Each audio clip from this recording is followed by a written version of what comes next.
All right.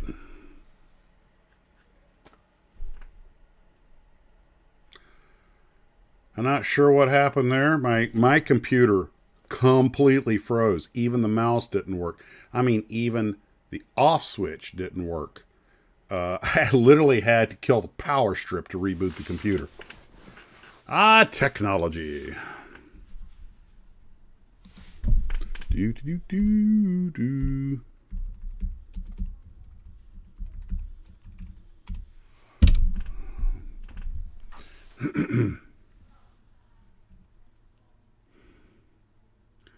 Well, that was just hurtful. We live. It's alive.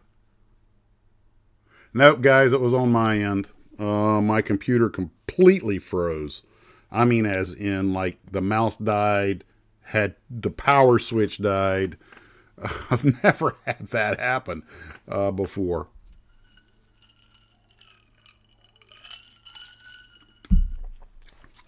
Might have to find a better way to podcast this thing. YouTube's what I've been using. I'm sure there are other opportunities out there. Seriously, build your own? This is a decent computer. It's not that old. It's just, of course, I have no idea why it locked up, if it overloaded or if it was, I don't think everything running. Maybe I had some crap running in the background or something. Anyway, so we're back. I'll give who wants to come back a chance to sign back on before we get carried away here.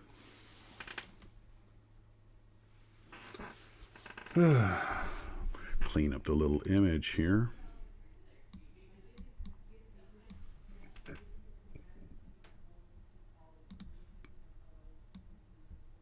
There we go. Looks all purified now. Okay. All right. Everybody signing back in. Build.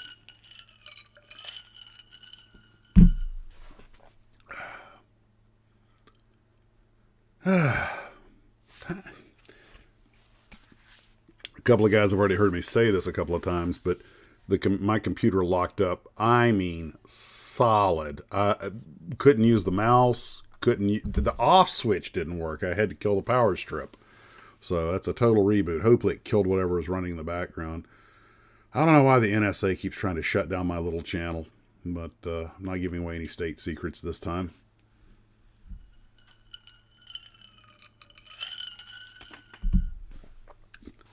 That's a second. I mean, this happened, what, last week or the week before? I had to completely reboot. Draw decals, that's with a psychedelic monster. That's cool. When I got that book, and you can see pictures of it online, Psychedelic Monster, for those who don't know, was a B-25 that was turned into a camera ship. And they cut off the back end so the camera could hang out the rear, and they modified the nose. But they put this wild pink and black and green paint job on it that all these lateral and horizontal stripes. And the entire idea behind those, behind that was that for aircraft that fly formation, everything, they can use all the horizontal and lateral lines as markers, so they can be in exact positions. And it had the little bubbles on it with the cameras in it. And unfortunately, cameras had, you know what? Let me kill some of the stuff that I got going out here. Maybe, oops, not that. Maybe that'll help with the, not saturating so much stuff on it. So anyway, the cameras, unfortunately, no matter how good they are, they have a limited. Things look further than they are. All of us know that, like, from looking in a rearview mirror. And one of the problems was that the director, the DP, the director of photography, kept wanting the aircraft to get closer because he wanted to look better on camera, to fill the lens more. And no matter what lens he used, they had to get so close, and they to the point that the guys were swooping the airplane, scaring the crap out of the pilot flying the B-25. And he told the DP, like, that's as close as they're getting. This is not a debate. But all went well. The guy who was in charge, Connie, was it Edwards? Anyway, he was, there's a video of him. He just passed away recently. He's in his 80s. He's the one that sold all those Spanish Messerschmitts and Spitfires and Catalines and stuff that he'd gotten from the movie that he'd kept in a hangar for decades. And sad story. He and his son were going to rebuild them. His son was killed in a traffic accident of all things. And Edwards, it was Connie Edwards. And so he lost interest in it. He just left them in storage. And when he passed, he sold them. He knew he was in his 80s. He knew he was getting on. He wanted to leave security for his family. So he sold them off. And he told people, if you're looking for a bargain, don't come here. He knew what he had. He also had a huge collection of Merlin engines. Real treasure trove.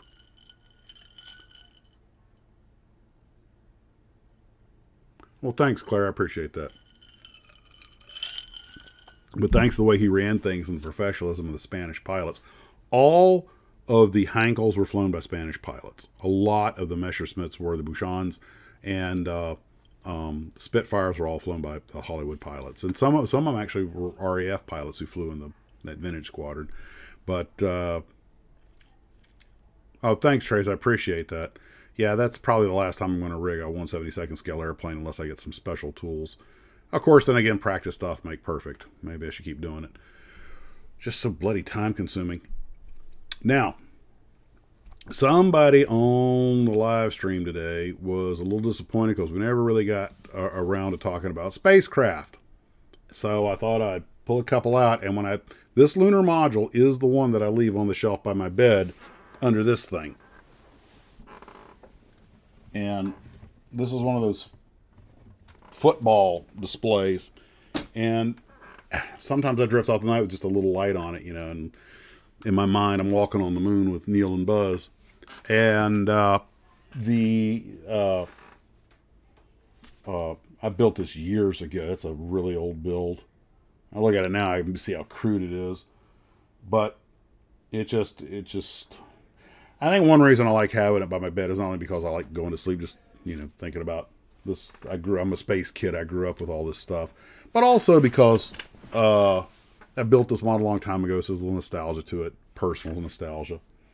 But the reason I put the little SE5 here is that beside it was, I thought one of the things we would talk about is how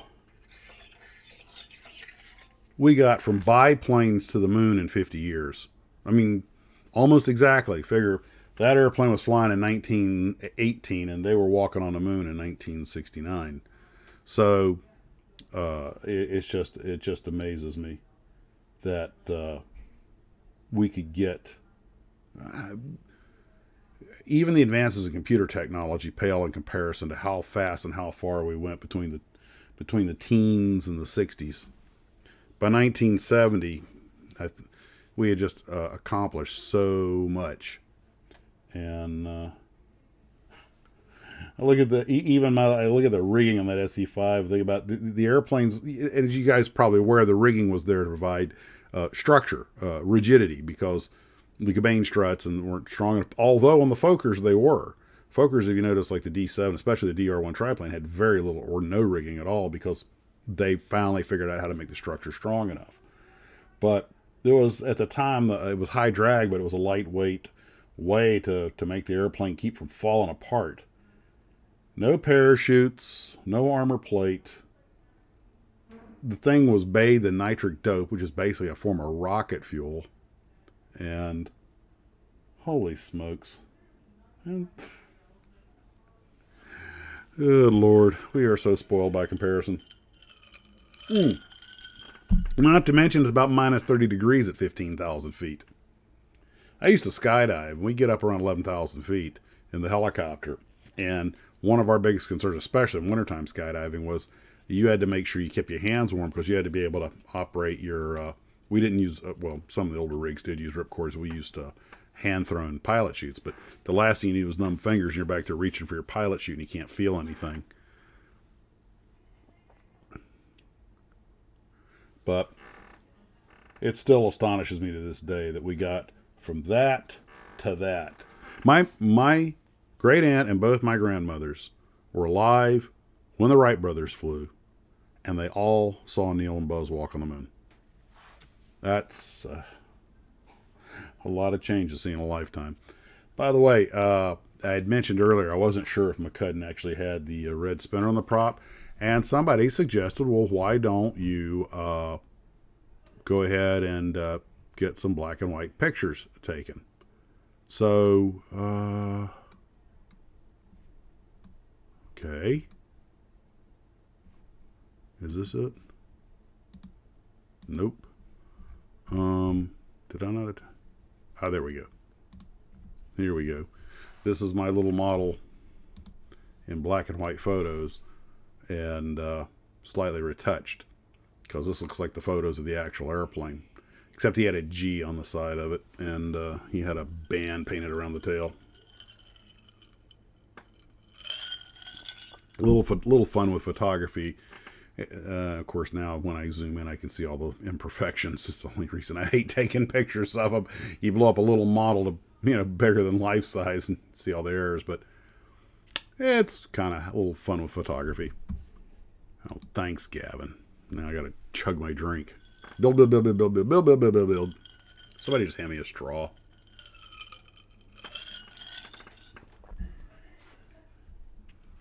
How about rigging a Wright Flyer in 172? I'm going to need another drink before I even contemplate that. Oh, by the way, something else I talked about. Me, Captain Tangent, got distracted. Whenever I got into it, I know that the Fair Lady the Japanese originally made was kind of looked like an Austin. It had a very different look, but when they made the 240 and still to this day, they call the Datsun sports cars Fair Ladies. Does anybody know where that? I assume that it's an English name. It just sounds. I'm sorry. I keep thinking of My Fair Lady, but is there some kind of story behind why these things are called Fair Ladies that anybody knows, or is it just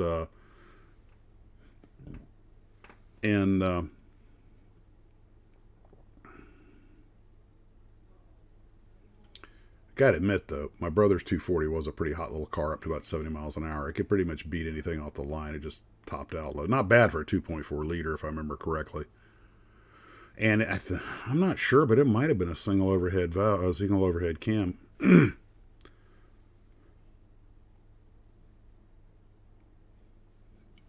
Fujimi, a lot of people still say they make some of the best model cars, but the big complaint I hear about the Fujimi kits is, and if you guys have built one, chime in here, is that they have a lot of little fiddly parts. And I don't know if they're trying to over detail them or what, but I've seen some Fujimi models that when the guys are finished with them, they were just fantastic. I heard the same complaint about IMC and Industrial Motive, that they had done the same thing. The head of Nissan loved the movie My Fair Lady. Please tell me that's a joke. I'm not excited. John, are you pulling my leg here? Gotta admit, they are pretty cars. I mean, Fair Lady in some ways, but just, you would think they give it a macho name, like, Raven or something like that.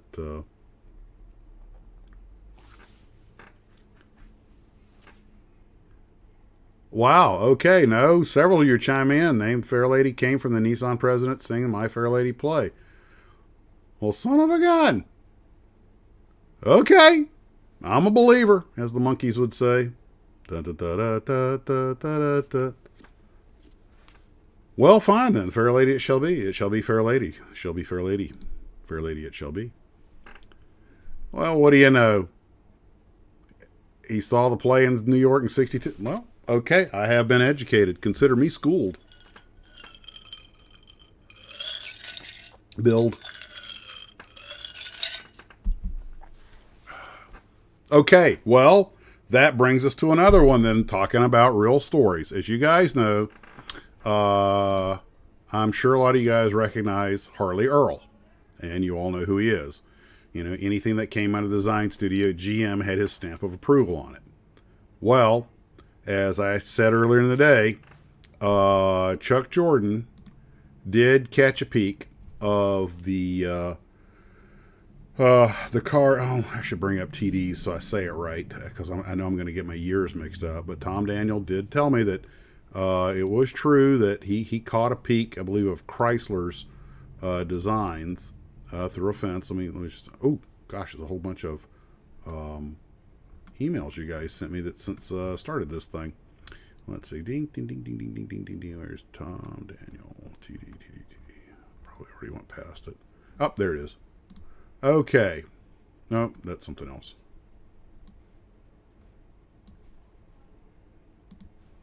Sorry. Tom occasionally sends me other stuff and grab the wrong email. Okay, come on, let's get to it. It's not like I didn't cover it earlier today, but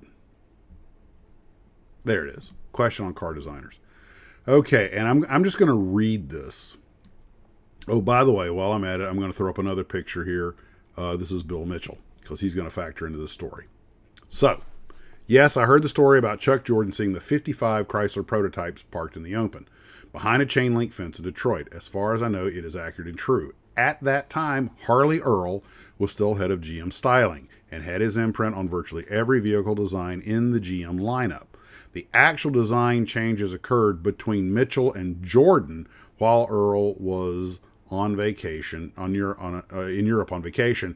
It was more serendipity that changed the course of GM styling. So, realistically, these are the two gentlemen that changed GM styling forever based on what they saw of the 1955 Chryslers, which, as you guys may recall, was... Okay, I need to move that up.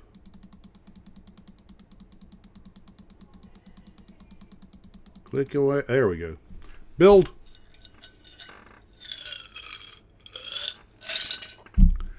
Now, chime in if you disagree with this, and by all means, if you disagree, chime in. I'm just spitballing here, but to me, that is one of the biggest quantum leaps in car design since they got away from the external fenders. You guys probably caught earlier today, I was talking about the ratio difference and how 5 or 6 or 7% of a ratio change has a dramatic impact on how you perceive something.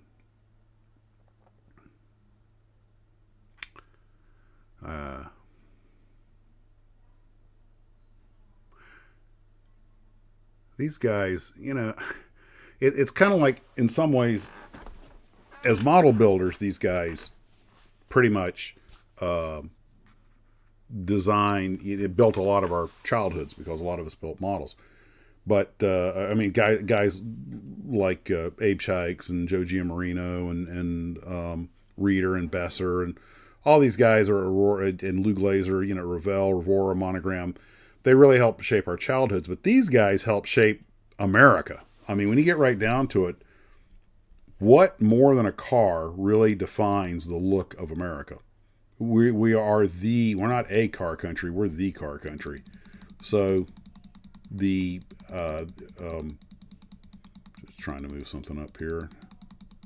There we go. Move that over there, shrink that down. Just trying to be slick here. But these guys had an impact on how America was perceived around the world and how we saw ourselves, because cars, let's face it, your car and your house are the two things that, you know, are how you show you've arrived. You have a phone call. It's my brother calling. Hey. I'm doing a live stream. Are you watching? Yes. Oh, okay. Yes. Well, then I'll put you on speaker. Yes, I had to call after your painful dissertation on the 240Z. Folks, this is my brother, an attorney. This is Steven. You're on the air. Yeah. I don't know. Am I watching your live stream where you're just talking about the 240Z? Yeah, I was just doing that, yeah. The Okay. computer crapped out. I had to start over again. Oh, okay. And now I'm talking about the Chryslers, the 54, the 55. Right. Yeah. Okay. Well, I had to chime in since I'm the one who ran pizzas in our brother's 240Z. You ran? Oh, that's right. You did deliver pizzas in that. Okay, imagine you're calling Domino's, folks, and a guy pulls up to 240C with a questionable muffler. By the way, some of the folks are saying hi, Steve. Hello. Yeah, no, I had to put the little sign on top of it. You know, it kind of felt like it was a squad car. You want to talk about humiliation, folks? A 240Z with a Domino's pizza sign on top. That's right. I named names. It was Domino's. Oh, yeah. And that thing had no creature comforts in it. You know, it had a manual choke. And I don't remember this must have been a European thing because I don't remember the mirrors being out on there, like in the pictures you're showing, out on the hood. Mm-hmm. Or on the fenders. Yeah. I don't think Bill's had those. I think may have been closer in. Well, no, the if I'm not mistaken, the mirrors out on the fender are a Japanese thing. Okay, all right, because I didn't remember that on his. It was a good car. Like I say, it had that manual choke. It had no radio, no creature comforts. It had a but it would go from 0 to 70 in about 3.5 seconds. Yeah, it would, but once you got it started. Yeah, that was the trick. And it had a seat belt, but the seat belt, you had that shoulder belt, but it had no, it didn't have that retractor in it. It was just a fixed belt. You had to adjust it manually, like an airplane. Mm-hmm. And the car was a good car. It was fast. It performed well. And until one night I was delivering pizzas, and all of a sudden it lurched uncontrollably to the left. Mm-hmm. And I couldn't figure out what was wrong, so I finished out the night, and it jerked like one more time going home, real violently, like to one side. I'm like, what is wrong with this car? And I took it in the shop the next day. It had a broken steering rod on it. Had broken. And you delivered pizzas all night that way. Yeah, well, Welcome to our childhood, people. 30 minutes or less, or they're free. What choice have I got?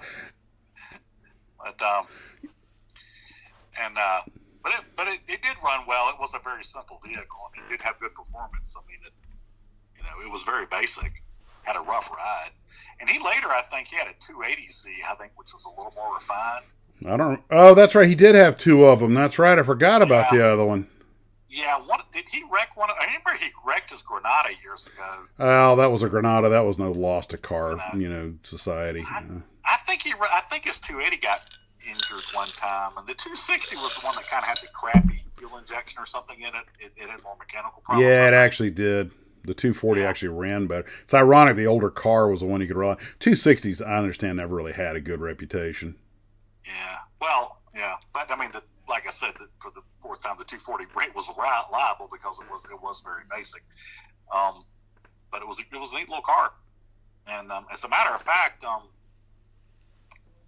I think it was still at the house. It was still at the house after I had my plane crash because I used to get around. I have to tell you, folks, my brother, the one that's talking here, was in 1991. Yeah, he was in an airplane crash of a Satabria. He and his friend went flying. They had dirt daubers that built a nest over the fuel vent, and it started getting a lack of fuel to the engine. They turned back for the field, didn't quite make it, and they survived it, but poor Blaine was never the same. And you got reasonably well busted up too. Yeah, 4 days in the hospital. But in fact, the Havana Herald just ran a retro piece about what happened 10 years, 20 years, and 30 years ago. I may have sent that to you, and they had our plane crash in there. It's 30 years ago today, May 31st. You know where that airplane ended up, right? Yeah, Henry got the engine, and then part of it ended up in like a mini golf or something. No, it was something like Playland. It was an arcade center. Yeah. Tallahassee Arcade Center. It was strapped to the roof.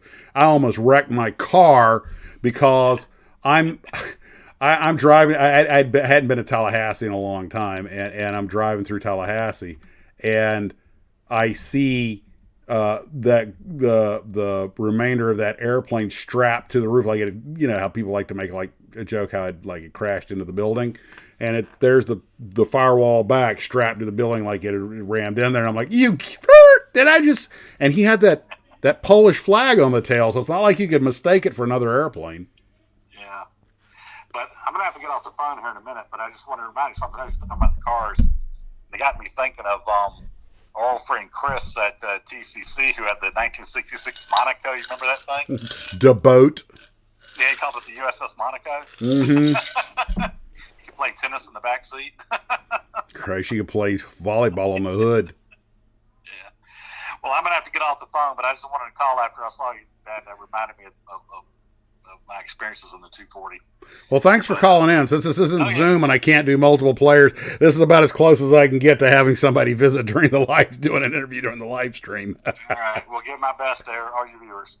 Well, keep watching, and I'll find a way to humiliate you as we go. Oh, thank you. Take What's care. family for? Take care. Bye. All right, bye-bye. That's my younger brother, who was a former Air Force officer who served during Operation Just Cause down in Panama as a navigator on a C-141 Starlifter. And that was actually, he was in the Air Force when he was in that plane crash with his buddy Blaine. And luckily they both survived, but poor Blaine was really badly injured. And a Monaco, if you ever saw the Blues Brothers, they were driving a Monaco. It's a big old sedan. And not quite the size of what it was, the 74 Caprice or something, the Ticonderoga class sedans. But guest caller, yeah. I did not. I was like, why is he calling me? But I was like, wait a minute. Sometimes he watches this thing. He must want to talk. The Dodge Monaco was made ultra. You can't. I think it was a 74 Dodge Monaco they used in the Blues Brothers. After that movie, you could not find one. And they weren't even popular cars until that movie was made, and all of a sudden everybody had to have one. All kinds of people have made knockoffs of it. Really, the Polara was bigger? I didn't know that. And I'm sure somebody makes a kit of the Blues Brothers Monaco, or, heck, the kit's got hard to find. I'm sure somebody makes a kit of it.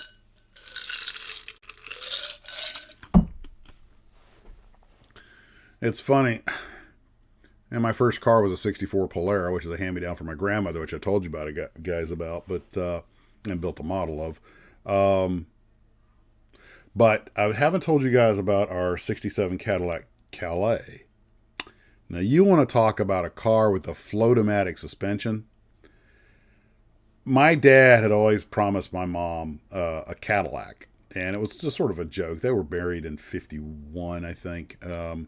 And when I was in high school, so this would have been about 77, some admiral's wife traded in her 67 Cadillac Calais. And for those who don't know, the Calais was considered sort of the entry-level Cadillac, big two-door job. I mean, they did not make small Cadillacs in the 70s. I don't count that, whatever that little thing was they called a Cadillac, badge as a Cadillac. I'm talking about real Cadillacs. Anyway, so the dealership during this is just after the long after the 73 oil crisis, you couldn't give those bloody things away, and my dad got always looking for a deal, so he got a beautiful thing. Was immaculate, and it still had the Admiral's 2-star bumper sticker on it. If I'd gone on a military base, I'd have rated a salute, or the car would have. But anyway, he gets it for her.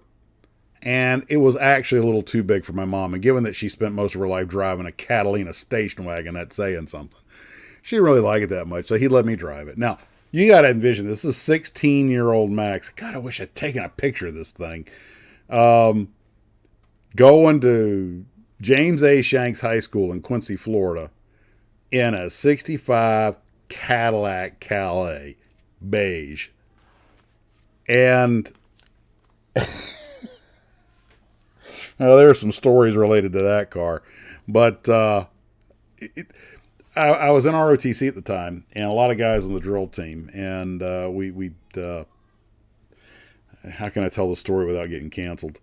Where I'm from is a predominantly African American area, and the guys on the drill team with me, and on the football, because I played football my senior year. So I would give them rides home after, when you could pack 6-7 people in that thing with room to spare. But to see me and 6 or 7 of my cohorts cruising down the road, it was just a sight to behold. And one day, my buddy Bill and I took that thing down the dirt road by the Quincy airport, and it was, Bill just wanted to see how fast. I let him drive it. He wanted to see how fast it would go, and he had that thing clocking about 100 indicated down this rutted dirt road, and when we're just dun, dun, dun, dun, dun, dun, dun, dun, dun, it just up and down with nice, and I was like, I was more prone to get seasick than anything else. But it was something else. And you could put 4 or 5 dead bodies in the trunk. I know why the mafia loved those things. But you couldn't have gotten more mid 60s if you'd tried. And that was the Calais. That wasn't even the big one, the Eldorado, or excuse me, the what was the really big Cadillac? Was that the Eldorado? I'm forgetting offhand. Anyway, DeKim, it just kind of depended on what neighborhood you were cruising through. You went through one neighborhood and everybody looked at you like you had leprosy, and you went through another neighborhood and it was like, hey, sailor, what's up? How long are you in town? Oh, boy. Crap, I'm empty. Was the Seville the big one?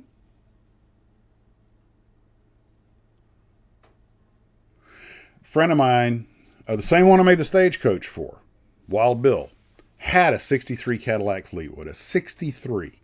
Now, you talk about a boat. We used to go ride. Well, actually, I think I only rode it one time, but he offered that thing to me for like $3,600. It turned out it was worth about $9,000.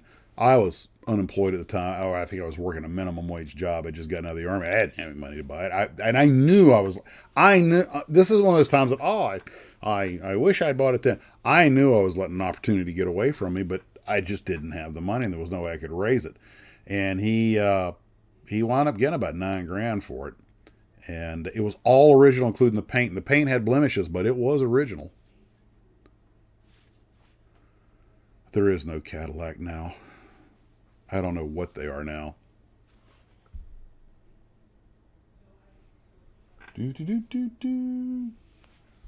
Okay.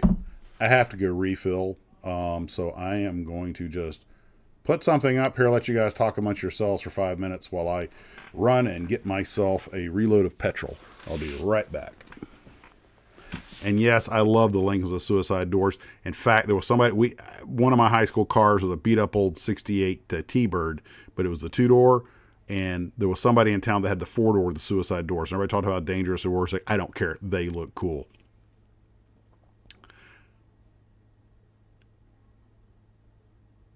Do I know which car was built to look backward? Nope. You got me on that one. I'll be back in 1 minute. Maybe 2. I need more ice.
We'll be back after station identification.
We'll be right back after station identification.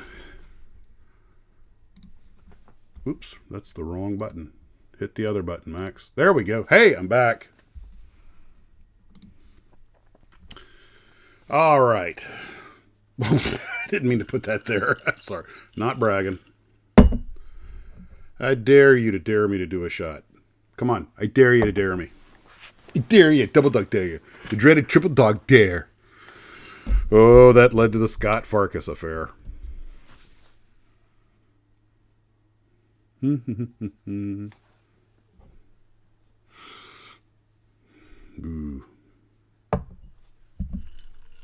Oh, there it is. There's the dare. It's trays for the win.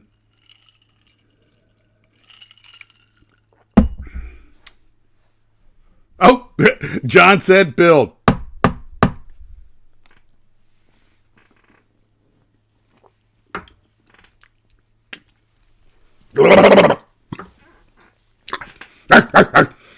Woo. Woo.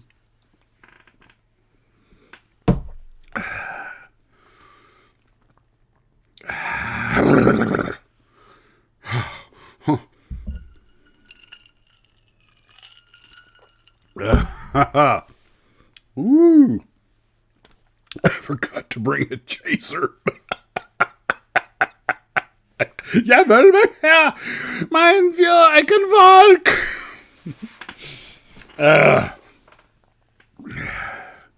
Oh, you're not the only barbarian, Herman. My God. I get called that at least once a day, and that's on a slow day. Oh, yuck. It's Scott, not... Oh, it's Scott Farkas. You see? I've been schooled twice in one night.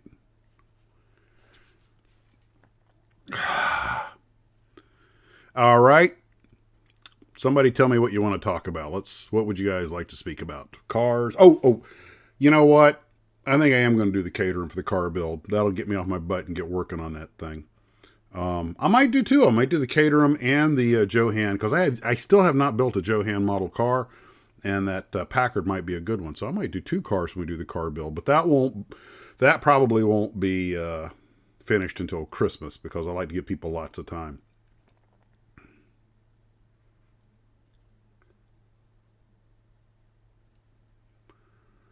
You are not sure.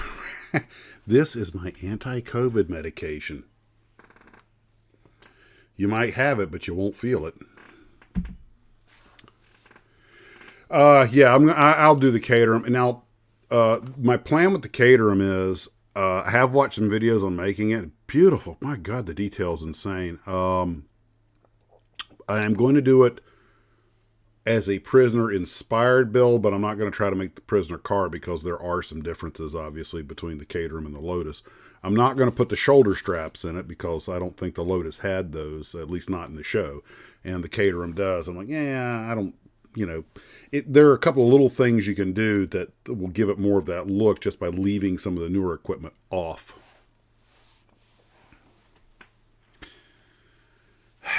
I don't know what, because I've never driven one. I know the Caterham and the Lotus have one heck of a strong following, but I don't really know what it is about the car. It seems to be a pretty minimalist car, but then again, I imagine that's a lot of the charm. I did see a Lotus when I was in New York, a modern one, and I looked at it, and it was funny to look at it. You're like, there's really, in some ways, it's a pretty basic vehicle, but then again, I imagine that's probably why it gets its performance. I understand that the McLarens lack creature comforts. They're just, extremely powerful and fast, but they're not, I think people have the wrong idea about these cars. When you buy these performance vehicles, some people get them and don't realize that what you're buying is a performance vehicle and nothing else. Yeah, when it comes to these group builds, the B-25, the Rockets, the car, the main thing is to enjoy yourself. That's what this whole thing is about. My family and I were just talking about this channel earlier, and how this whole YouTube thing and the Maxsmodels thing has really become my big hobby. It has surpassed all of my other hobbies. Given the current price of ammunition, I don't even go to the range anymore. I used to go about every couple of months, go off and pop off a couple hundred rounds, but now that means popping off a couple $100. It is insane how expensive even cheap reload. Well, there is no cheap reload. How much even remand ammunition has gotten, and I haven't been to the RC field in a while. Partly, yeah, I could say it's the new hip, but that's not really true. I just, just haven't gotten out there, and I do need to go out and fire off some more of the rockets. I've been building these little trash rockets, and I actually kind of been building them for this channel, but I haven't gotten a chance to go out and do much with them. And going out and flying the RCs and shooting the rockets, that's a day. I mean, that takes at least half a day because how far away I have to go to where I can do it and everything. But the models and everything, I can do this at home. I can do it on the road. It's it's way more versatile hobby than I really thought about it being.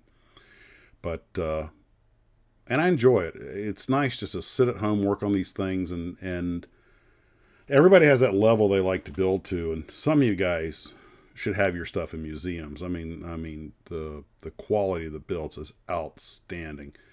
And I'm, at best a mediocre model builder, but I enjoy it, and that's really what it's about. But some of the times, when I get some of these really nice kits, I really want to take my time and slow down on them. And you're right, hobbies are expensive. The nice thing is somebody goes, well, between paint and everything else, you got $100 in a model. Yeah, but if it takes you a week or 2 weeks to build it, that actually isn't that much. I mean, blow that on a night out for dinner these days.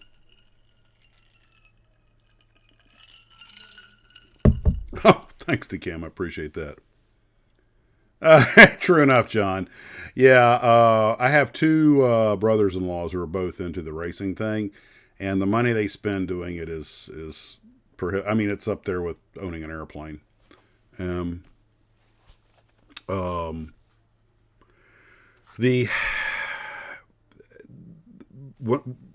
By the way, guys, John over at Fast Sports has a video. John, you saw that video where you went out to that racing school. It's really worth watching. It's a lot of fun.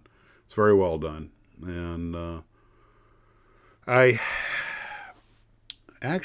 niece is into racing. I actually have quite a bit of family that are mostly up in Chicago that are into the whole racing thing. I guess it's the schools you go to, and then I'm really not sure how all that works, but they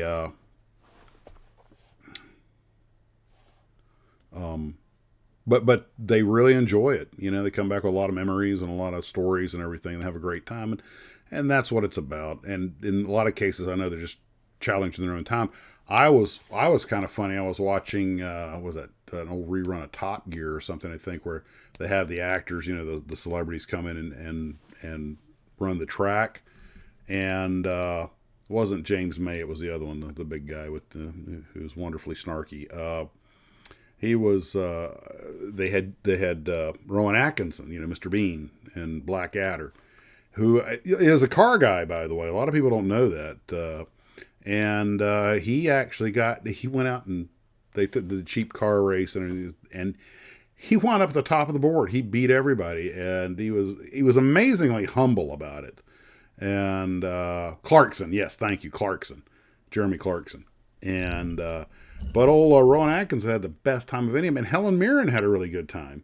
It was like Tom Cruise, Mr. Hotshot. I do all my own stunts. It was like middle of the pack, and I found that interesting. Rowan Atkinson can't drive a nail. Well, maybe he can't drive a nail, but he managed to beat all the other celebrities. Of course, that's like saying you're the toughest kid in kindergarten, but still,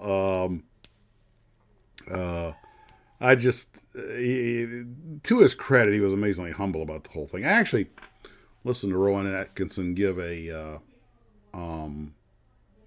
little talk about free speech, and it was really interesting because who is that famous comedian, Chesterton, I think was his name, the one who said that a society's in trouble when it can't be parodied. And Rowan Atkinson was talking about a skit he did 20 years ago, which has kind of become the reality today.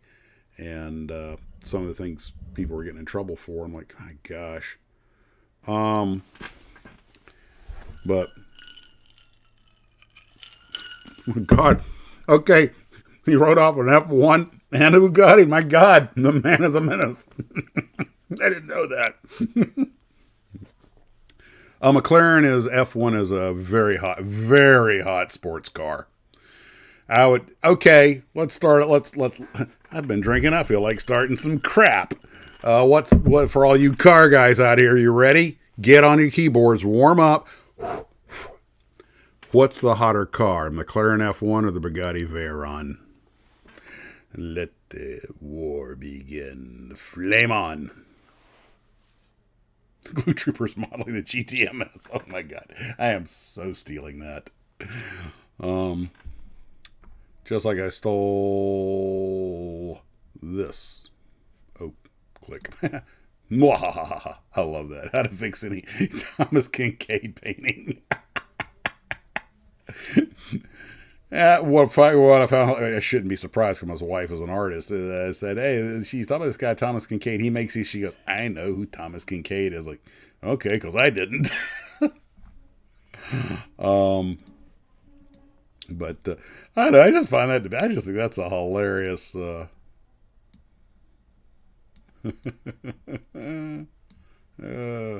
amuse easily. Oops. All right. Shrink you back down. There we go. Let's see. I've driven both them. You really? I didn't know you'd driven them. John. Okay, John. All the Zoom sessions we have, and you never brought up that you've driven a McLaren and a Veyron. Hello. Do I know you at all? So the McLaren. Really, the McLaren. All the trash people talk about a Veyron. A McLaren's a better car. Can you add a little color to that?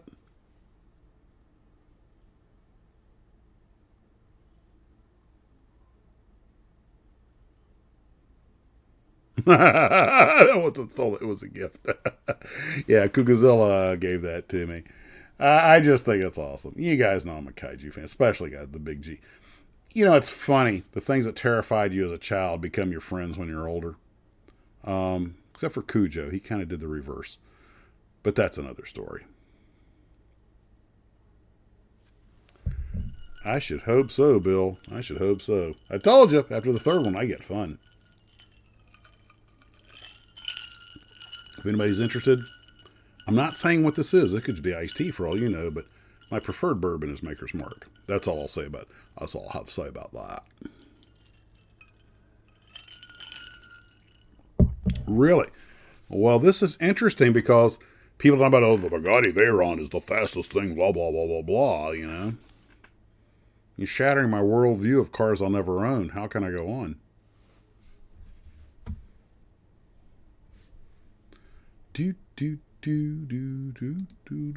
Okay, so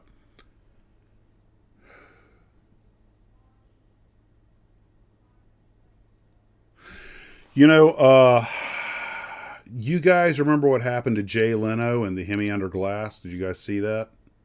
For those who don't know,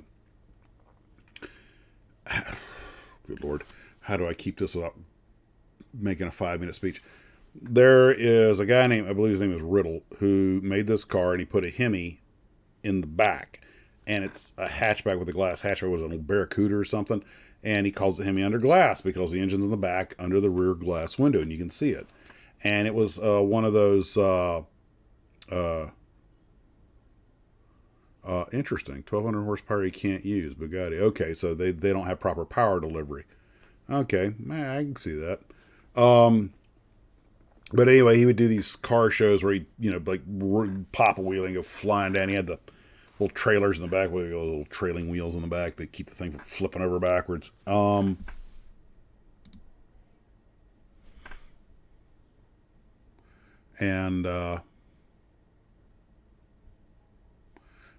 You know, just reading the comments, it seems like the F1 was made for the guy who knows what he wants and wants performance, and the Veyron was made for the idiot with more money than brains. Yeah, Orange Tabby's on. He's on to me. And away we go. But anyway, Leno went out to ride with him, and Leno wasn't driving the car. Riddle was. Now, he's getting up in years. He's in his 70s now, I think, but he's still doing it. And they rolled it with Leno in the car. Man, it's all over YouTube.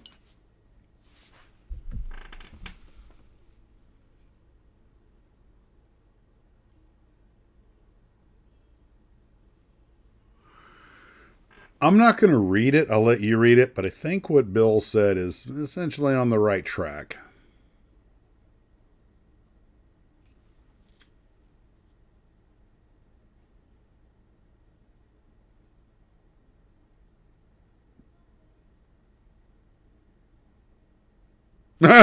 Okay.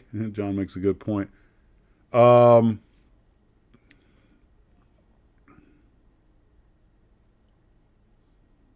yeah, and I'm 6'1", so of course with my weight I probably wouldn't fit it in anyway. Well, that's interesting. That is really good to know. For sipping coffee at 250 miles an hour. The simple fact is, if you put a skilled driver in each one of them, straight, I'm assuming straight road or maybe some turns, makes you wonder, who would come out ahead, because you're talking about levels of performance that are so far, they're just insane.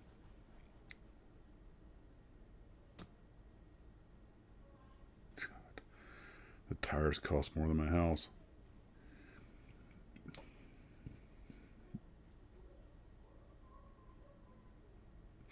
I guess where Bugatti's concerned, though, is that they make their money by selling prestige. And not that an F1 doesn't have a lot of prestige to it, but I don't know if you guys ever watch a channel called VinWiki, Ed Bolian's channel, but he has all these guys that he was a Lamborghini salesman, and he has all these people who owned all these insane cars come onto his show and tell their stories, and a lot of really interesting stories. But apparently, if I understand it correct, the F1 does not have an air conditioner. I mean, it's a performance car. It's not a creature comfort car. And the McLaren's guys are talking about they take their kids to school in it, and by the time they get there, they can't wait to get out of the car because it's so bloody hot inside.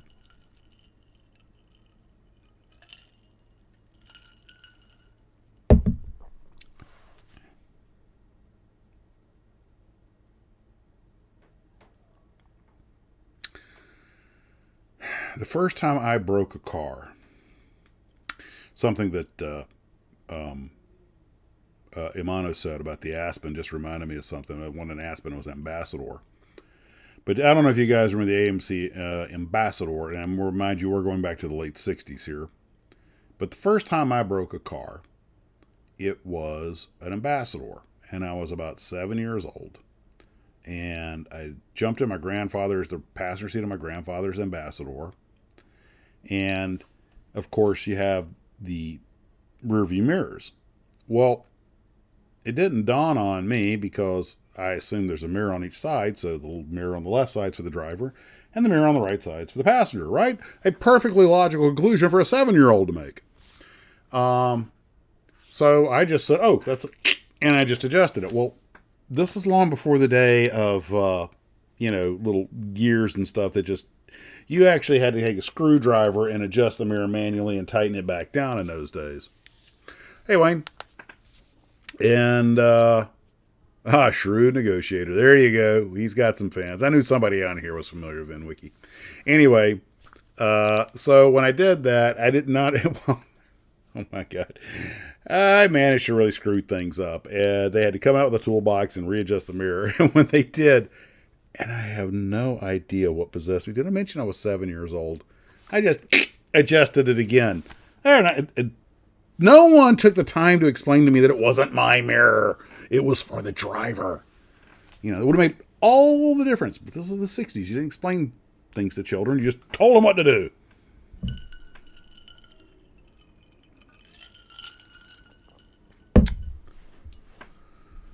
The only involvement I'm going to have with a Veyron is if I ever build a model of one. Oh, Rabbit with that rabbit voice of his. My God, that guy could read the phone book and people would listen to it.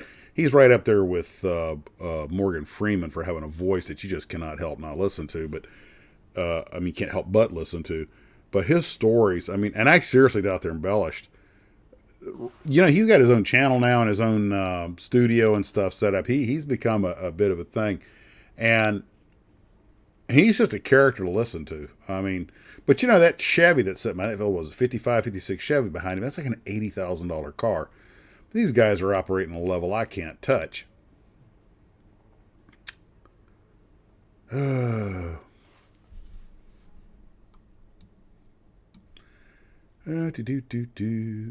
there was something I wanted to show you guys.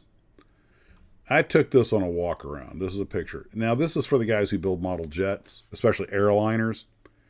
This is actually the aft section, the hot section of an airliner, the Embraer 190 that I fly. And it was a little, as you can tell, there's a little bit of rain out there.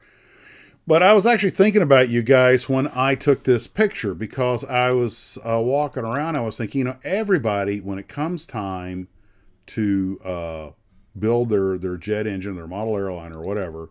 Oops, that was the wrong picture. Sorry. I expanded the wrong one. But I saw this and I was like, I should take a picture of this and send it to all. Oh, that is expanded. Okay.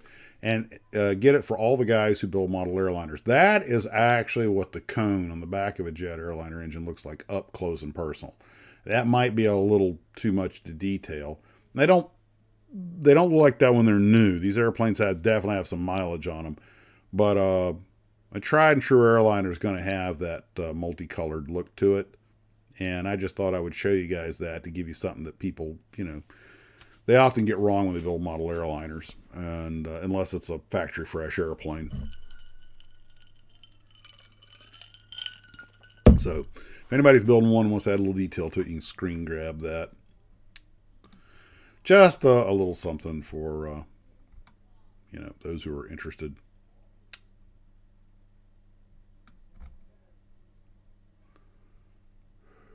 Yeah, it is pretty weathered. And the rest of the airplane don't look no better. I didn't load the rest of the pictures because I didn't want to get in trouble with the company. Oh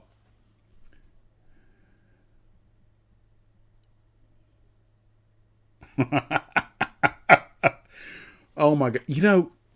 We all, I'm assuming most of us are, let's say, pre-1970 model individuals. And for those who aren't, you can probably still understand what I'm talking about.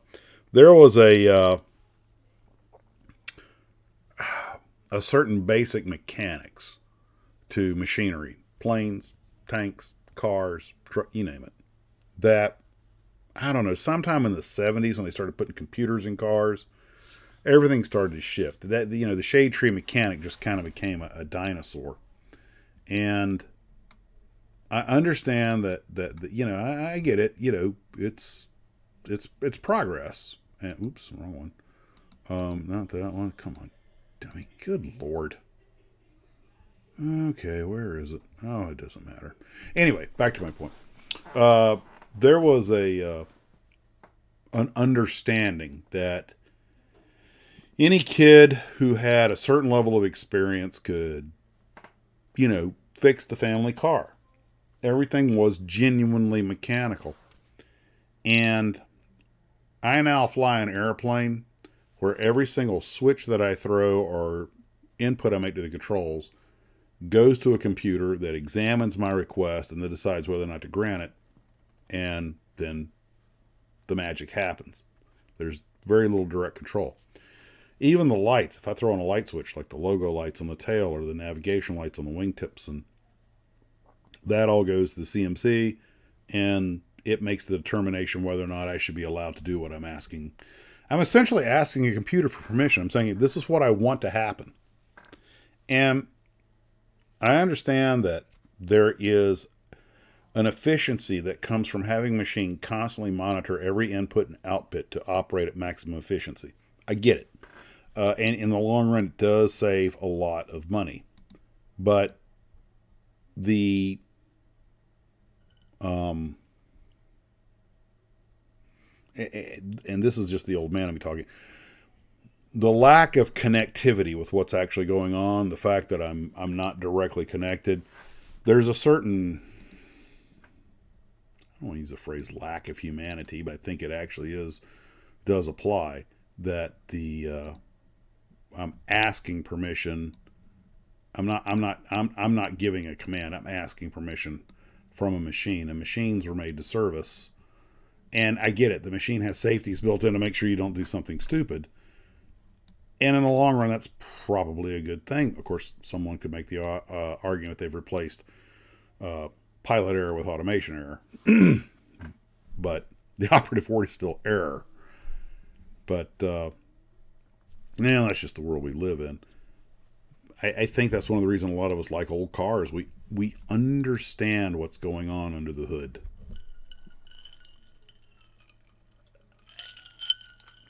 Well, Trace, a lot of cars don't have points anymore. Okay, just type Y and hit enter if you know these three parts: plugs, points, condenser, and have ever touched them or changed them.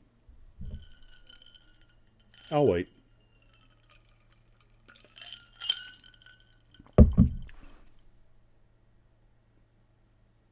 Yeah. Yep. Carburation is, yep, there we go. Here it comes. I knew it. Yep. I love it. It's awesome. Oh, you guys are going to make me cry. This is magic. By the way, John Galt, whoever you really are, I love that. I've read a lot of Ayn Rand's books. She can be a little extreme, but I get her point. John nailed it. You see, John caught it.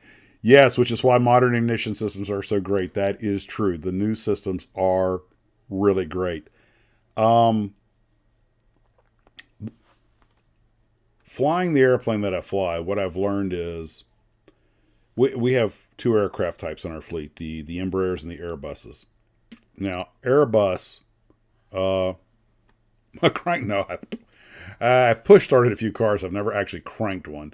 I mean, which, by the way, I understand that cranking the old cars could be very dangerous because they could come right back on you.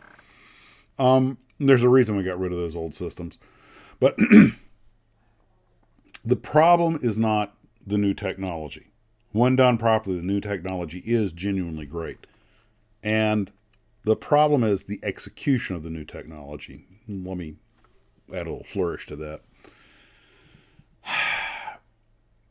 Both of the fleet types that we have are fly-by-wire. We do have a little mechanical reversion, but with actual cables, but just enough to try and get you down in case of emergency. But the point I'm driving at is that the Airbus has been making the same airplane more or less since the 70s.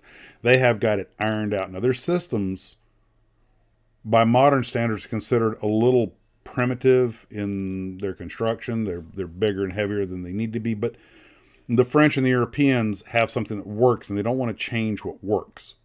And it is a good system. Although now with their new Neo aircraft, they are making some changes, but they're very conservative about it. As a result, the airplane's pretty bulletproof. The airplane that I fly, the Embraer, they were trying to get all that same kind of functionality kind of on a budget. And when it works great, but their reliability isn't the same. There's something to be said for that. And so it's the execution. I don't have a problem with these systems provided they're well made, well designed, well thought out, and matured. It's when people try to do it on the cheap that we run into problems. And my airplane is actually, how can I put this? It's not an unsafe airplane at all. I wouldn't be flying it if it was. We wouldn't be flying it. My company's very safety conscious. But we get a lot of delays because of message and stuff, because our system tends to trip a lot of the time. And with us, okay, stop. That light came on. That message came on. Stop, figure it out if we can't, back to the gate. So we run into a few more issues than the Airbus does. Now, I'm not talking about a day and night difference. The Airbus has like a 99.5 dispatch reliability. We have like a 98.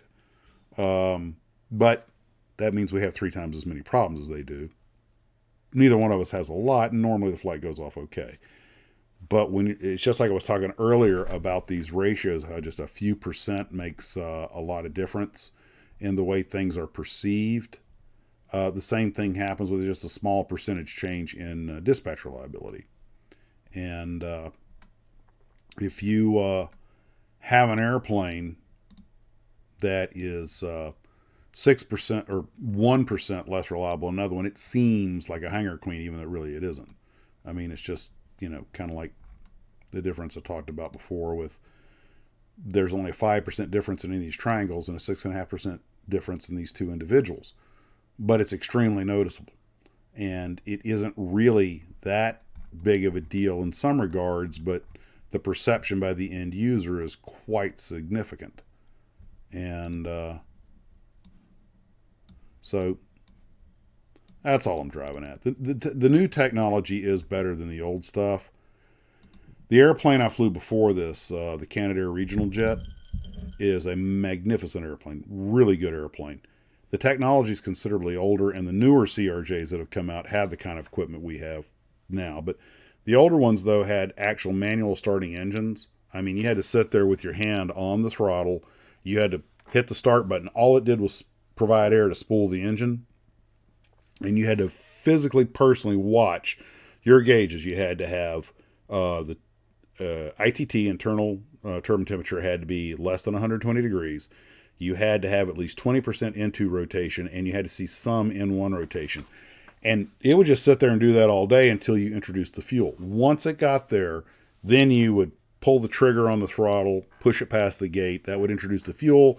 You would monitor the start. If it had a runaway, you'd cut it off. You were involved in what was going on. It was very manual. The system had a FADEC, but you still started it manually. Now, when I went to Embraer 145 and now the Embraer 190, you literally just turn the switch to start and back to run and watch. And the FADEC does everything. It's all magic. And if there's a problem, you just turn it off. And then you can dry motor the engine if it overheats. It is a good system. I've never had a problem with it, but it sort of kind of takes you out of the loop. You're not really involved. You're more of an observer than you are an actual participant. And there's something, I don't know. Now the new Canadair jets probably do it the same way. I haven't flown the 700 and the 900. They probably do it just like the Embraer does, because that's just the way it's done. The technology has advanced. But being an old school fart, I'm kind of like, I liked being involved in the start process and everything was going on. But I will say this much, though, as far as I'm concerned, our company just bought the new, what they call Airbus A220, which is actually the Canadair 300, the C series. Wow, that is the Canadians have always made great airplanes. The de Havilland series and the CF-105 Aero, and now the C300 series, which is now called the Airbus 220 because Airbus bought into them. But man, as far as I'm concerned, buy Canadian.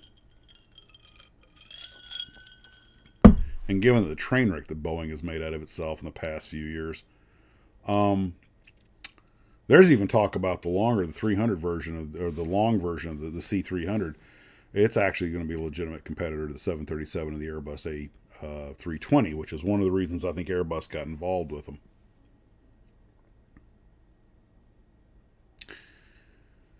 Does anybody know what the N stands for? Trace, what are you referring to? Remember?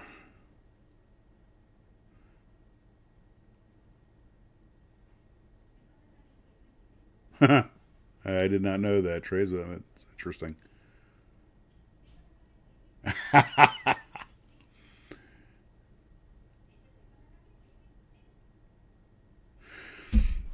John makes a good point about the resto mods. I've seen a lot of those on Jay Leno, and I know they're god awful expensive, but I gotta admit, if somebody gave me a roller like an Impala, and you guys know I love the '67 Impala 2-door or 4-door hardtop. I know I'm a big Supernatural fan. I got one I've got a big die-cast model right behind the partition here.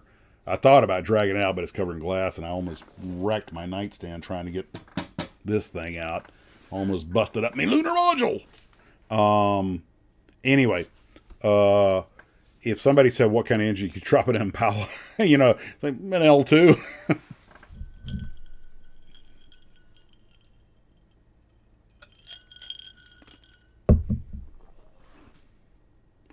Well, the CF-105, Joe's talking about it being a bust. It was a bust because of meddling.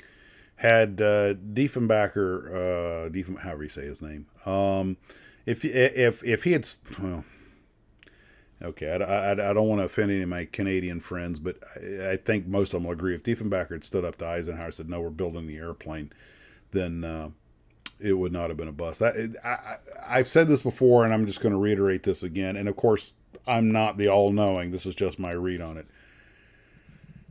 The moment the U.S. Air Force showed interest in the CF-105 was its undoing, because I believe that the minute that companies like Convair and Boeing and the rest of them, they realized at that point that this thing was a legitimate threat to their hegemony, and they weren't going to let that stand. And they were on speed dial to every senator and every congressman, and probably made it up to the president, and said, "Look, we got to stop this thing."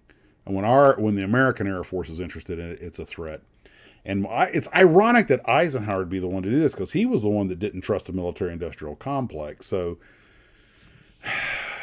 there's just all kinds of things that could be not conspiracy theories, but there's just all kinds of I guess conspiracy theories that could come out of that. The CF-105 is absolutely in one of the top 10 airplanes that never was. And if what I understand is correct, now, of course, when you read an article about a particular weapon system, you often get everything gets centric to that weapon system. But the commonly held belief is that Diefenbaker's regime ended because of two things: killing the CF-105, and then when he decided to put conventional warheads on the Beaumark, that understandably just infuriated a lot of people. What's the point in having a system like that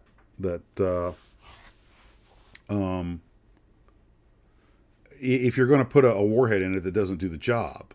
I mean, Beaumark was designed to deliver a nuke. That was its job. Fly it. The thing was not. A conventional warhead might take out one or two planes at best. The nuke could take out the whole squadron. It just defeats the entire purpose of the system. And there's a great movie that was made that has oh, come on, John, who is it? Blah, blah, blah, blah, from Ghostbusters. Brain fart.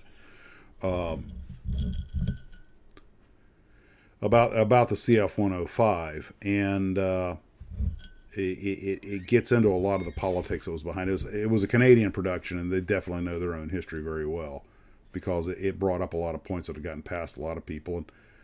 And Dan Aykroyd, thank you. Scratchy said at the moment it popped into my head. So it got into all that crap that was going on there, and there were definitely a lot of behind-the-scenes shenanigans. But what I like about that production is it showed how Eisenhower, who was for some reason played by Michael Moriarty, was leaning on Diefenbaker to take the Beaumark and accept Voodoo's F-101s, which is a good airplane in its time, and Crawford Gordon. Yeah, Aykroyd is playing Crawford Gordon. And I know the guy had his demons, to be sure, but he was right about the 105. Don't get me wrong. As I've gotten older, I've gotten a lot less nationalistic. I've started to realize, hey, you know what? National boundaries are something that people invent. You look at the Earth from space, you don't see any borders. And I've started to realize that, hey, as much as and I love my country and everything, but we have definitely played our share of dirty pool. And God bless them, the Canadians have they have really tolerated us. What's that old saying that I think even Obama used it, that Canada gives America someone to look up to and Canadians someone to look down on. I love that.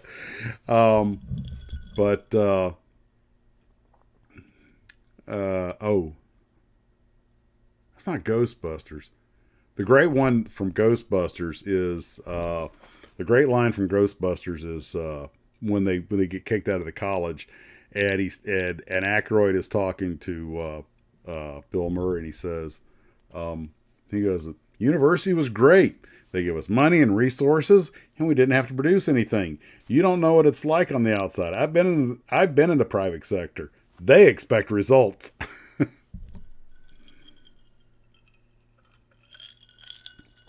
Yeah, the C-102, and I think Hughes was looking at buying that.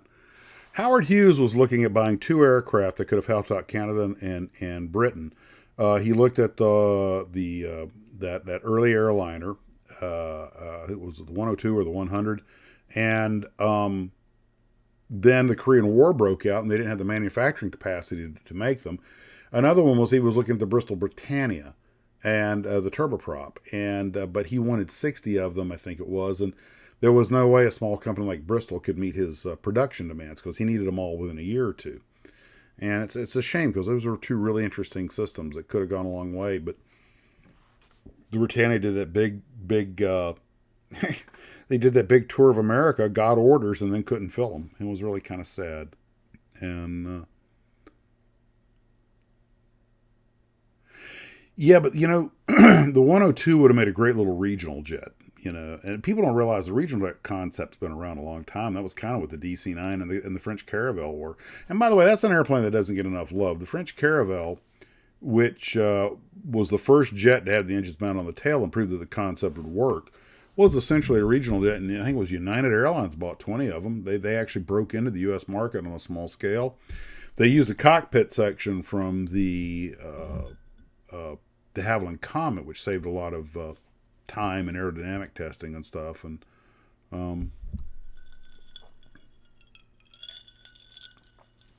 you got to pardon me, I'm just sailing off on tangents here. I am not making a coherent discussion about anything at this point. I'm just, random firing neurons. Yeah, but that's half the fun. Told you. I get sporty after too.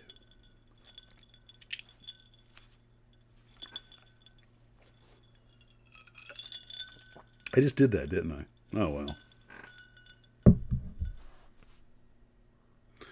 Okay, guys. Now, back to the car build. After don't let me forget that I'm saying this because I will forget. After we do the B-25 build, and after we do the Cold War missile build, the next one will be the car. I think I am going to go ahead and, I think I'm going to do both. I'm going to do the Caterham and the Johann Packard because I really want to build a Johann kit. I haven't built one yet. And I have to force myself to say Johann because for some mysterious reason, when I first saw them, I started calling them Johann because I thought they were European, and they're not. It's for Joe Hanley, so they're Johanns. And I've heard great things about them, and I just want to build one. And if I may have built one in the past and didn't know it was a Johann kit, which is possible. But and it's funny that Scratchy should mention the Bradley Air Museum because we actually used to overnight in Hartford, and I kept telling myself I'm going to go to that air museum. We drive by. I didn't see a Caravelle out there. I saw Canberra and some other stuff. But there was a Caravelle when I was based in Port Columbus, Ohio. Columbus, Ohio. The airport's called Port Columbus, Ohio. There was a Caravelle parked off on a remote area the whole time I was flying out of there, and it was in Airborne Express markings, gray with the red diagonal stripe on the tail. And I asked people about it, and well, I imagine all of them are in pretty terrible shape by now. Was a 31 Caddy? Okay. Well, anyway. I just had a really bad idea. I could run out the Tarbis and grab that one real quick and bring it in here. We could look at it. But no, I mean, I'll dump parts all over the floor. I've been drinking.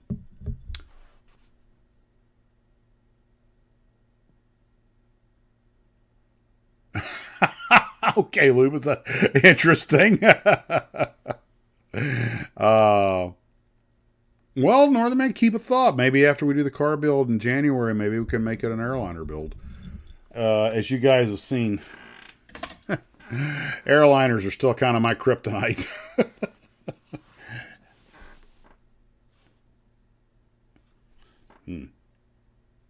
But, actually, if we did an airliner build in January, you guys have sent me a few. One of them I want to do is that CH-46 in Pan Am marking, or New York Air, whatever it is, a airliner helicopter. It's still an airliner. Oh yeah. Oh yeah. The Johann Chrysler Turbine car is still the. How many times has that thing been repopped? That is the kit that will never die. And I can't blame it. I mean, it is such an interesting concept. Even if it wasn't practical, it just has that Johnny Quest cool to it.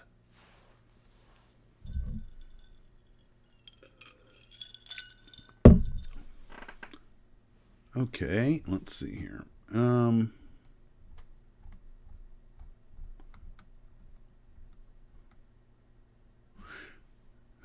By the way, speaking of cars, I never did really get into.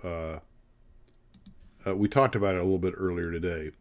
Exner's designs. By the way, one thing I forgot to mention earlier today, and I apologize for that, is that Exner had a heart attack in I think it was the mid 50s, and he was really no shock, really slowed up by it. And as a result, that is actually apparently part of what factored into his eventual dismissal in '61. He wasn't really able to attend. He had a heart attack, for Pete's sake. So I'm going to do something highly inappropriate here. I need to take about one quick 1 minute break and all that implies, and I will be right back.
Stand by for station identification.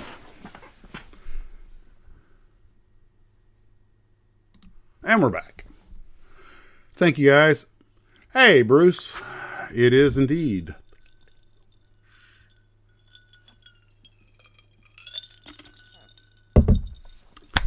So, the 60s was an era of automotive stylists versus designers. Yeah.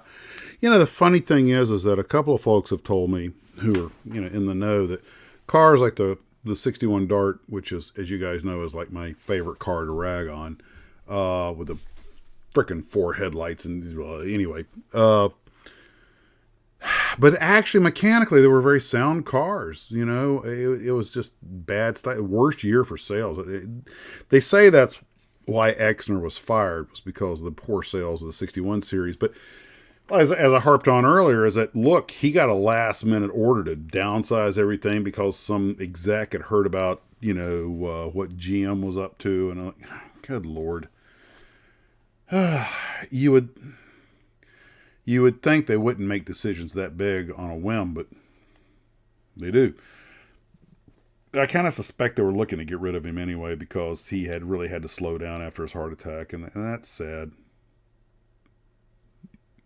Well, Paul, I'm glad Paul from New Zealand is here. By the way, Paul, you're one of the reasons that I decided to hold the second podcast, because I know you're on the opposite side of the clock than I am, and I wanted to. Folks, Paul has been down in New Zealand, has been sending me a lot of really great emails and stuff, and a lot of good information. He's a very active modeler and has a vast wealth of knowledge. He's been very good contributor to the channel. And he was telling me he couldn't make the last one because it was 4 a.m. in New Zealand. And and I was like, you know what? I really enjoy. I like this channel to be accessible to as many people as possible. So that was, and my wife, i.e. High Command, gave me the nod. She was like, hey, it's important to you and your gang. I get it. Stay with your posse. So Paul, I was just talking about earlier, we might in January might do an airliner build. And I was talking about, I want to do that CH-46 in civilian, which is the Vertol 107. And that I'm sure I'll do something else, but that might be a part of my airliner build. And if you guys ever watched the movie Coogan's Bluff with Clint Eastwood, which, by the way, for those who remember the TV show, the Sunday night mystery movie McCloud, that came from the movie Coogan's Bluff, but it's about a cop from like New Mexico that has to come to New York, this whole culture clash thing.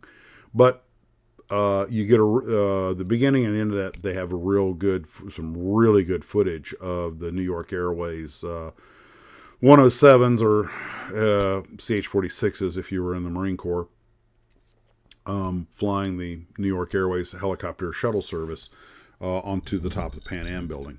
And it's you can see it on YouTube. It's worth watching. By the way, real quick, those were New York Airways, Chicago Airways, and LA Airways were helicopter airlines in major cities that really did it quite well for a while, but there were a couple of major crashes. And I remember when the one New York Air, when it was actually Sikorsky and the sponson failed, the gear collapsed and the blades killed a couple of people, and the debris went over the side of the building and killed some folks on the sidewalks below. That pretty much ended those. But those helicopter companies had reputations for very good maintenance, but what can I say? Crap happens. You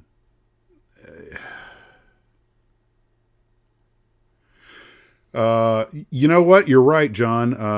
John Fast Sports is pointing out that Exner had other issues, and he did, and Engel was the guy that replaced him. And I was actually looking for a picture of Engel to put up here before we got on this, but I just ran out of time.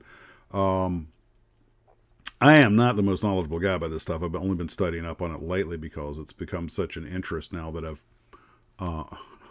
that I've started getting more into model cars. Yes, the 61 Dart looked like an automotive catfish. I hadn't heard that description, but that is perfect. I've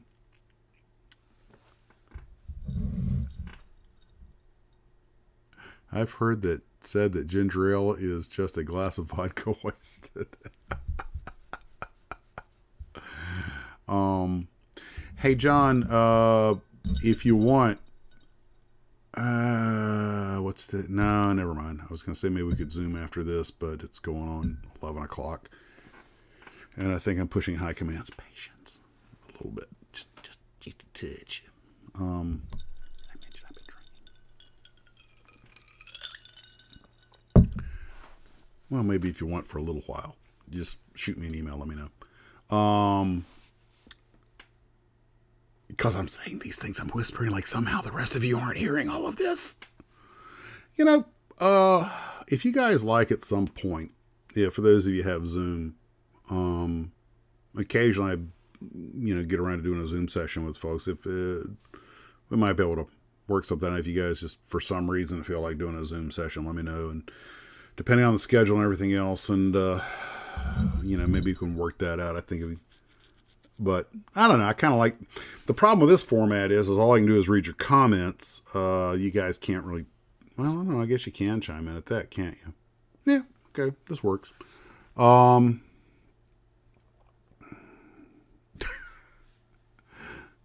I got to catch up.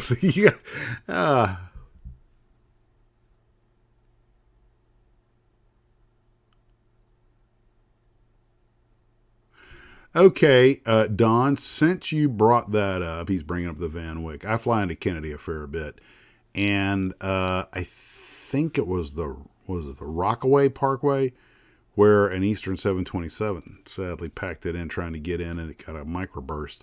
But every time I come in, I think it's runway 22 left, I think about that. I have really got to quit reading accident reports.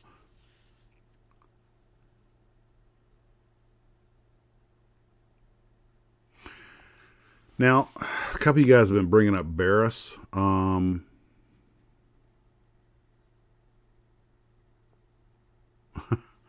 Interesting. Oh my God, Trace.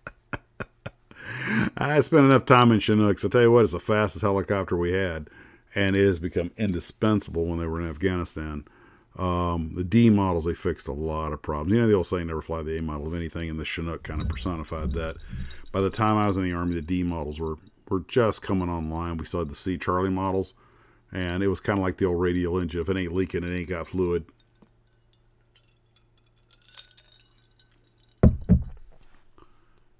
Really, TW800 was 20. For those who TW800, that's the one that exploded off of Long Island, and it was 25 years ago today. My God, what a tragedy. But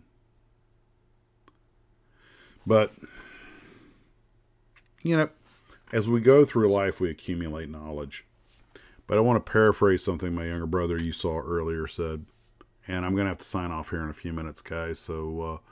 I want to be done by 11, but local time.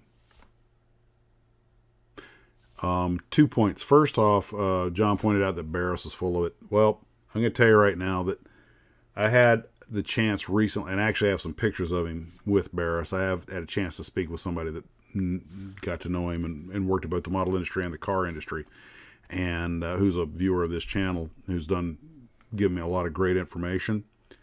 And I told him something that I'd heard, and that was that Barris was notorious for taking credit for stuff that he, really his people did. He was just a business runner. And yeah, that's true. And that Barris never shared credit. And apparently it was his brother that did a lot of the work and a lot of other people that he contracted. But he was a marketer, and he knew how to promote him and a self-promoter, and he never gave credit to other people, including TD, who did some of the Munsters designs for him and never got any credit for it. So, fortunately, the good thing is within the car community, that all is pretty well known these days amongst those who, like us, who care. And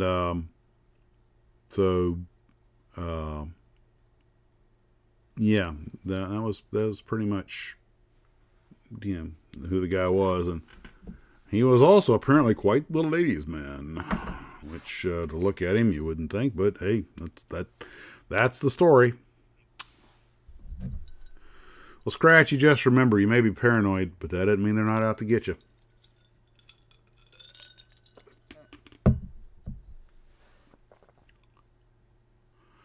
Yeah, Rob, I think that's pretty much it. But he was also apparently a relentless self-promoter.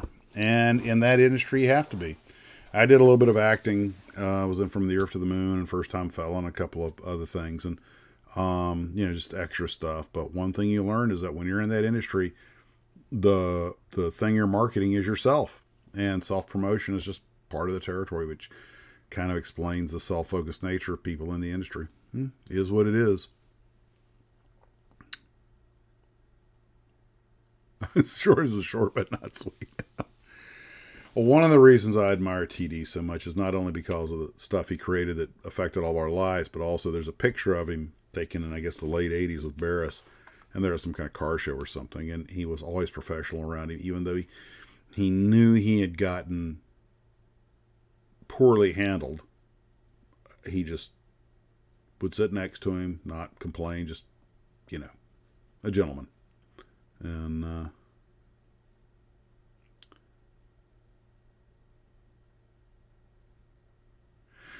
Paul, if you want to do an airliner in military colors, you go for it. In fact, there are a lot of them that have been in military colors. As long as it's an airliner, I don't care. And so many airliners were, what's the word? Commandeered by the American military in World War II.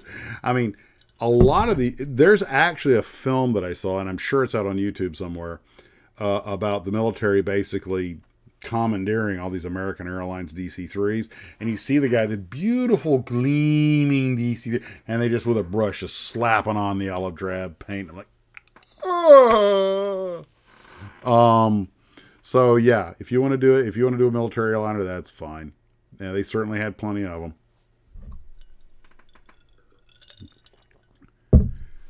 Let's see.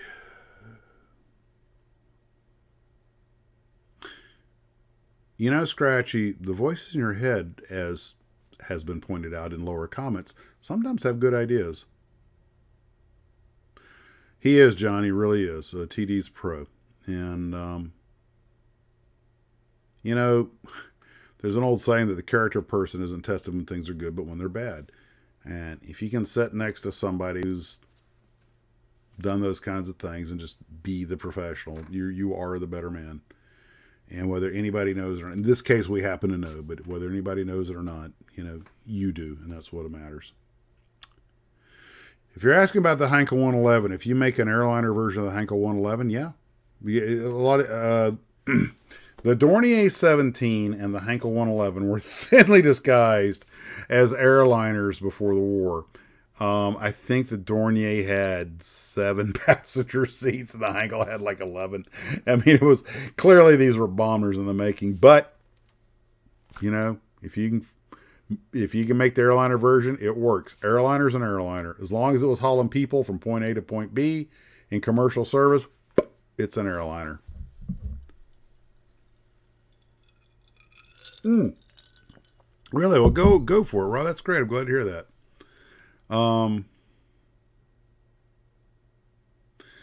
Guy Scratchy is talking about, he sent me pictures of his catacombs. What do you got? Like 4,000 models down in there. I mean, one of these days, if there's ever an earthquake, Scratchy's body will be found under 10,000 pounds of styrene. Mail planes are effectively airliners. So yes, they count. Yeah, they do.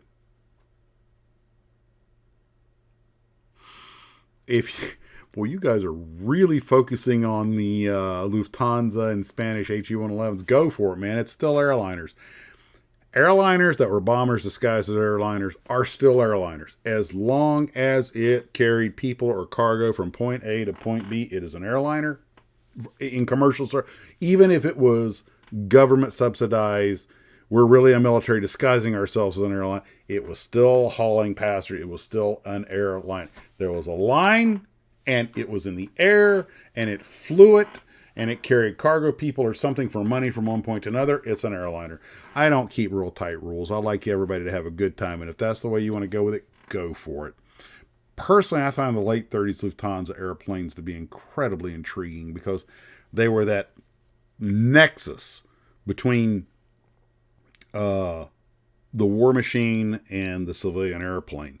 And there is something interesting about, these planes that you kind of know what they are, but they're the sheep and wolves, or the wolf in sheep's clothes, whatever. You know what I mean? They're disguising themselves as a sheep when they're really a wolf, but they're still an airliner. And You know, technically, Brian, a Zeppelin would be an airliner. Just saying. Iron Maiden 7.3. Okay. I'd go for that. Hey, you can do the Doobie. What is it? The Doobie Brothers plane, the Convair, the Doobie Liner. Look that one up. And it burned up on the ramp. Please, just don't, Benny, but don't do the Ricky Nelson airplane, please, or the Leonard Skinner machine, please. I mean, I'll accept it, but I really don't want to. I'm a Leonard Skinner fan. Guys, we're having way too bloody much fun here.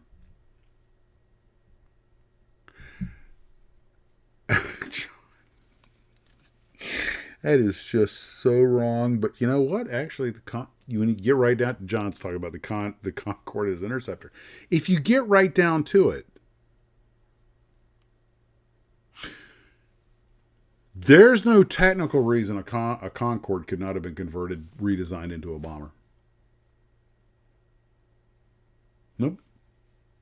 There's no. The Concorde could have been made as a bomber. It wouldn't be an airliner if you did it that way. But just as a technical matter, yeah, that could have happened. The Caproni Novo Plano. Wow. You guys are really going out there. Yeah, the Hindenburg was an airliner. It counts. People are cargo for money, point A to point B. That makes it an airliner. Anything that falls in that category, acceptable.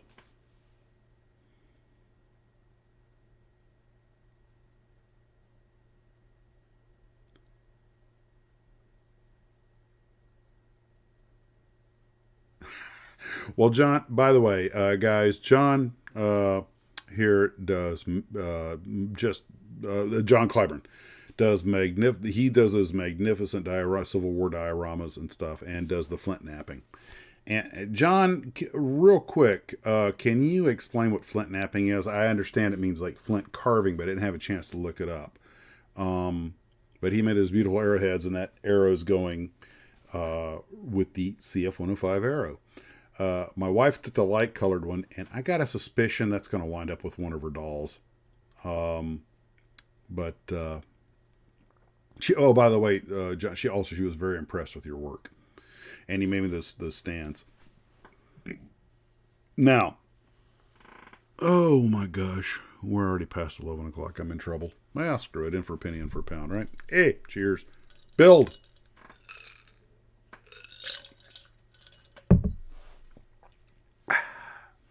That's what they call a callback in comedy when you do something that calls back to something you've done earlier.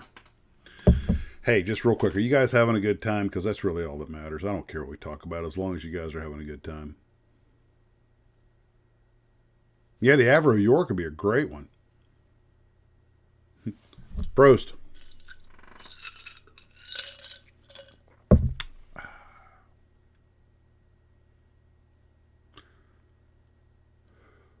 It's weird because there's like an 8 or 9 second delay. I see myself on the software where I'm doing all this, and then I'll look over and see it 7 seconds later, 8 seconds later on the actual YouTube feed. I have two. You know, I'll just show you guys what my screen looks like. That's how I monitor this thing. Okay. Hello. There we go. This is what my screen looks like, if you can make that out. Oh, that does not go well, does it? Let's try it over this camera, see if there's any better luck. That's a little bit better. So I've got one screen that is the OBS, which is the software that'll run this thing. On the other screen, that's YouTube, which shows me what, but there's about a 7 second lag between them. And that makes for, I talk to you, and then 20 seconds later, I'm getting responses. Okay, time to read some of the... Well, good. All that matters is that you're having a good time. Avro-Lancastrian, yes. You know, I always found that an interesting concept for an airliner. Made sense. Why not? I mean, you know, and then you got the Lincoln Bomber that followed on, and I see these things. You know, those are perfectly. By the way, since you brought that up, forgot the number. Boeing. Yeah, a lot of people don't realize the B-17 was actually a pre-war design. We actually had B-17s when the war broke out. In fact, there were some of them flying into Pearl. They got jumped.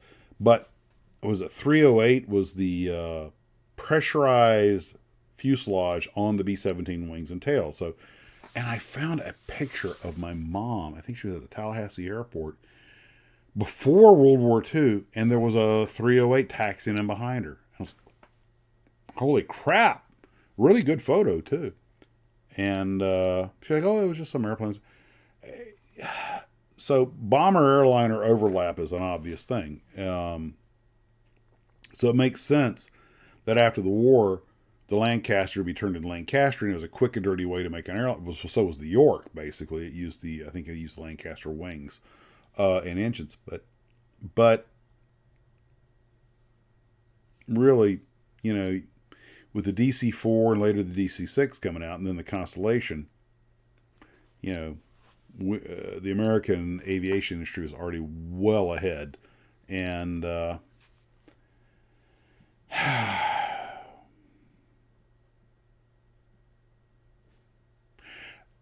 was Churchill's Air Force One. Mark Felton did a video on that. Well, guys, I have gone over time. I promised my lovely and obviously patient wife that I'd be done around 11. So I'm going to have to sign off. I'll leave the comment stream up for a little while, a couple of minutes, so you guys can say your good nights. But I want to thank everyone for tuning in. I am just totally thrilled that this, despite our little technical faux pas earlier, this has been a bigger success than I expected. Can't thank you guys enough for everything. Hope you're having a great evening as always. I've run out of things to say, and other things my wife has never heard me say. Guys, take care of yourselves. Enjoy one more nightcap. And as always, muddle on. Trying to make a graceful exit here. Anytime now.